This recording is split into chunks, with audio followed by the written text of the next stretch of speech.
لە دوای ڕووداوەکانی 16 ئۆکتۆبەر ڕێڕەوی ڕوودا و پێشهاتە سیاسی و ئابوووریەکان لە هەرێمی کوردستان ئاڕاستەیەکی دیکەیان گرتووە بە جۆرێک ومێدی زۆرتر لەسەر هەوڵ و هەڵوێستەکانی کۆمەڵی ئیسلامی و بزوتنەوەی گۆڕان هەڵچونراوە تا ڕۆڵی یەکلاکەرەوە ببینن لە دەرباسکردنی هەرێمی کوردستان لەو قەیرانانەی کە بەهۆی هەڵەی سیاسەتی حکومڕانیەوە ڕووبەڕووی هەرێم بووەتەوە. لە ئێستادا گۆڕەپانی سیاسی هەرێمی کوردستان جۆڵەی نوێی تێکەوتووە، هاوکات حکوومەت ژمارەی کۆبوونەوەکانی زیاتر کردووە. ئەمەش لە کاتێکدایە گۆڕان و کۆمەڵی ئیسلامی داوای پێکهێنانی حکوومەتێکی کاتی دەکەن تا سەرکردایەتی خۆناغی ڕاگوزەر بکات و هەرێمی کوردستان بۆ کەناری ئارامی بگوازێتەوە.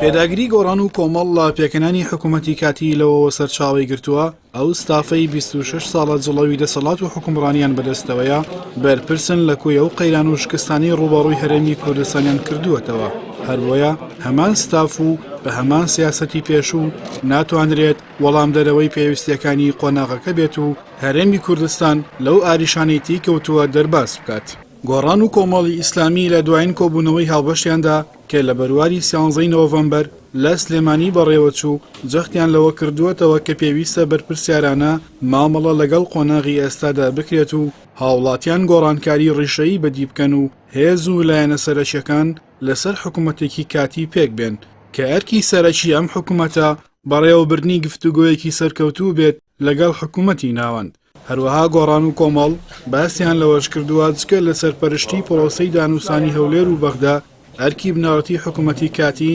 بریتی دەبێت لە باشکردنی گوزەرانی هاوڵاتیان و دابینکردنی موچەی فەرمانبەران و ئامادەسازی بۆ هەڵبژاردنێکی پاک و بێگەرد و دوور لە دەستێوەردانی حیزبی وەک ئەوەی چاوەڕوان دەکرا بڕیاری هەڵەی ئەنجامدانی ڕیفراندۆم لەلایەن بارزانی و شوێنکەوتوەکانیەوە لە ئەنجومەنی باڵای ڕیفراندۆم دۆخی دوای 16 ئۆکتۆبەری بەدوای خۆی داهێنا کە جگەلەوەی لە لەزدانی دەسەڵاتی فڕۆکەوانی و دەواازە سنووریەکانی لێکەوتەوە هاوکات زیاتر لە 151 خاچی باشووری کوردستان لە دەسترا و دەسەڵاتی هەرێمی کوردستان گەڕایەوە بۆ ساڵی 2004. ئەوەش گۆڕان و کۆمەڵی ئیسلامی مکۆرتر کرد بۆ دانانی سنوورێک بۆ ئەو تاقمە حکومڕانەی 26 ساڵە شکست بە شکستێکی دیکە و قەیران بە قەیرانێکی دی دەسپێرن و ئەگەر دوور نەخرێنەوە کارەسات و ماڵوێرانی گەورەتر ڕووبەڕووی گەلی کوردستان دەکەنەوە.